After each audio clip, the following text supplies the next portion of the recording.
Yes, hello everyone. As mentioned before, we are going to talk today about the Arab stances on Twitter towards the Palestinian cause during Sheikh Jarrah crisis. Firstly, I will talk about the political contents with my friend Hala Mulki. I am a lecturer at Ankara Medipol University, and we are working together with Hala on Orsam Center for Middle Eastern Studies. If it comes firstly to the political context in the Sheikh Jarrah crisis in 2021, firstly, I want to say that in 2021, we faced rising tensions between Palestinians and Israel security forces in this year. Different reasons behind of this tension to be found, but today I want to focus on the crisis on Sheikh Jarrah and Silan neighborhood. Yes, this is a controversy and which has been described as an explosion or a displacement or ethnic cleansing event. And according to the Palestinian people, it is a matter of international law by Palestinians and their supporters. It has been also described as a microcosm of the Israeli-Palestinian disputes over land since the 1948 war. Yes, if it comes to the stances of the Palestinian peoples and the Israeli security forces or the Israelis, we can say why the Palestinian families state that they bought their houses from the Jordanian authorities who controlled the region before a 6-day war.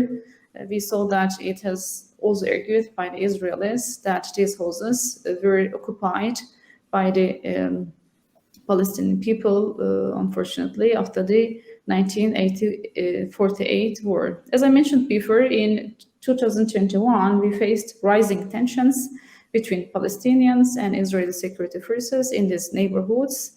And in January, we saw that a final decision was made by the Israeli court about that the houses already inhabited by Palestinian people were actually Jewish owned, but the poor had to be evacuated. This is the idea of the Israeli court at the time. However, we saw that after the families in question appealed to a higher court and the hearing had to be repeated, and in the last period, we saw that the Palestinian families were expected to evacuate these houses. And after this situation, we saw that the rising tensions between the Palestinian people and Israeli security forces. And at the time, it was also important to evaluate all these developments in the context of the election process in Israel, because, as you know, at the time there was a political instability in Israel, and right-wing actors and politicians, under the leadership of Netanyahu, are trying to sabotage the Israelis' agenda, and it was in the process of the establishment a new government. And the most important aim of the leadership under the Netanyahu was keeping the Israeli agenda busy with Palestinian-related issues. And finally, it is important to evaluate all this development in the context of the election process in Israel. It is planned, but it is not conducted because of problems between the Israeli authorities and the Palestinian authority. We saw that the parliament elections on 22 May 2021 in the Israel-occupied West Bank, Gaza Strip, and East Jerusalem were expected to be followed by the elections to be held in July by the Palestinian Authority, but as a result of not responding to these applications by Israel, around 400,000 Palestinian citizens living in the East Jerusalem were prevented from participating to these elections. And as a result of the situation, we saw that the elections were postponed, and this situation emerged a new issue of tensions between the Palestinian people and Israel. And finally, I want to focus on it that during these developments, we saw that Netanyahu was a dominant figure in the Israel political life, but there's a change on the governmental system, as you know. Now there's a coalition in Israel from 8 parties, and the government has defined itself as a government of change, but because there's some needs, demands from society, which is coming from the Israeli society, but it is difficult to see that the changes on the domestic politics. So that's why the new government focused on, especially on the foreign policy, and concluded some treaties with the Arab countries, especially Gulf countries like the United Arab Emirates, Bahrain, Sudan, and Morocco. And Israeli government believe that the Palestinians will be effectively excluded as Israel develops its ties with the neighboring states with these agreements. Now we can go to the Twitter stances of the Arab people, so that's why I can give the word to Hala. Thank you. I wonder if you can see my screen.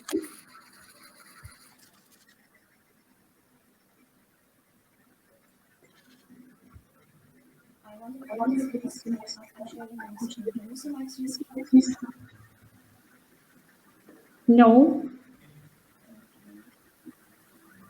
I'll be sharing my screen right now.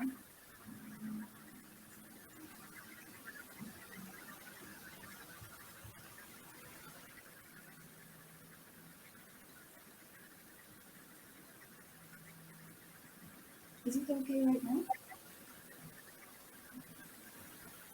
I think. Okay. Okay, so coming to the Arab stances toward Sheikh Jarrah issue. In conjunction with the clashes on the ground, there was another type of battle taking place on Twitter. Therefore, in this study, we're going to explore Arab stances within Twitter's sphere toward Sheikh Jarrah issue. To this end, we've adopted a pipeline that collects the tweet, then perform an opinion classification to recognize supportive and oppositional stances toward the Palestinian cause in general and Sheikh Jarrah incidents at that time. For tweet collection, we have relied on Twitter API along with Python programming language to collect all the tweets that were posted under oppositional and supportive trending hashtags during the timeline, during the time span May 7, May 19, 2021. As a result, we have got more than 500,000 tweets which form the raw version of our dataset.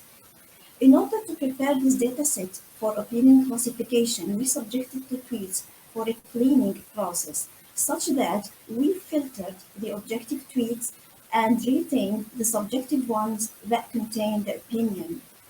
Then we have also applied some normalization processes in terms to make these tweets linguistically prepared for the opinion classification. Consequently, we ended up with a final data collection of 48,000 tweets written by 38,000 unique accounts and from 18,000 geographic source locations. While exploring our data collection of tweets, we find that the top frequent hashtags reflect the both points of views, the supportive one and the oppositional one. Also, coming to the source geolocations, besides Saudi Arabia, Emirates, and Egypt, which usually form the top demographic powers on Twitter, we find that Oman and Palestine are among the top contributing locations to our data collection. This indicates that regardless of the population of the Arab countries, they are heavily tweeting when it comes to the Palestinian cause. Also, in a sign of supporting Palestine, many Arabs changed their location into Palestine. That's why Palestine were ranked among the top contributing locations to our dataset. For opinion recognition, we have relied on natural language processing, which pairs between computer science and linguistics, along with machine learning, to employ a trained machine learning model for automatic recognition of the opinions embedded in the tweets.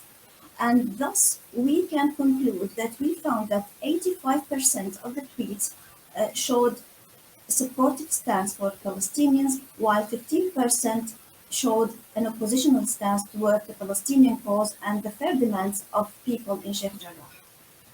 Coming to the distribution of these opinions during the studied time period, we found that at the beginning of the incidents, for example, at the first week of May, there was insufficient information about Sheikh Jarrah, about the issue itself, about the cause. That's why Twitter sphere or Twitter platform was dominated by pro-Emirate, pro-Saudi accounts who saved no effort to spread fake information, and also some of them claimed that Palestinians have to respect the decision of the Israeli court. However, after the official announcement of Safe al-Quds operation and throughout the whole studying period, Arabic Twitter was dominated by the supportive stance toward the Palestinian cause and Palestinians in general. In aiming to explore how these opinions were distributed with respect to the source locations, we found that almost across all the Arab countries, as a dominant supportive stance could be spotted. However, in countries such as Emirates, Saudi Arabia, Morocco, and Bahrain, we could spot like a few percentage of oppositional stance. This could be attributed to the fact that some of the Gulf countries has conducted normalization with Israel, and some other countries at that time were about to perform normalization with Israel. We have also investigated how the users involved in our tweet collection interacted with each other in terms of the retweeting activity. Therefore, we constructed the retweet network map. In this network, there are nodes that represent the user account and lines that denote the retweeting activity. So line extending from one node to another, denoting that this user has retweeted the other user. As we can see here, we have distinguished two clusters. The first cluster is for the oppositional stance. As we can see here we can find isolated communities. However, for each community, there are a lot of followers that trying to spread the word. On the other hand, for the cluster that denoting the supportive stance users, this is a well-knitted network where users are following each other, retweeting each other, organizing their activity in a way that serves the Palestinian cause and raising the awareness about the Palestinians' demands. As a result, we can conclude that thanks to Arab Twitter influencers, the solidarity with Palestinians has grown significantly globally and across the Arab world. Despite the unfair banning and restrictions practiced by Twitter, Arabs kept reporting the events on the ground and raising awareness about the fair demands of Palestinians. And thus, Twitter's sphere has become a venue for digital protests, contributing to boosting the commitment of the Arab youth to the Palestinian cause. And I will leave the role for my friend Sahar to continue. Please, Sahar.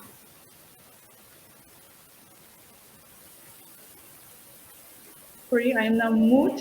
Yes, some contribution maybe from my side about the content. It is impossible to claim that both the aforementioned Arab countries and Israel thought that the normalization process especially would go smoothly during the agreement process, because it is quite obvious from this background, as also Hala said, underlined, that the Arab people have a pro-Palestinian stance towards the Israeli-Palestinian issue. We also see that the people of the Arab countries, which have normalized their relations with Israel, are among the people in the region which were disturbed the most by the recent escalation, by the escalations of the tensions between the Israeli forces and the Palestinians, and the attacks and bloodshed during the Ramadan in 2021 were condemned by Israel's new Arab friends, we can say. However, it is difficult finally to say, to conclude whether these developments would slow down the new process between the Gulf countries and Israel, due to strong sentiments of the before-mentioned Arab countries. Yes, time is running here for us, so that's why thank you for your attention. That's all, Hala. It's okay. Thank you. Thank you.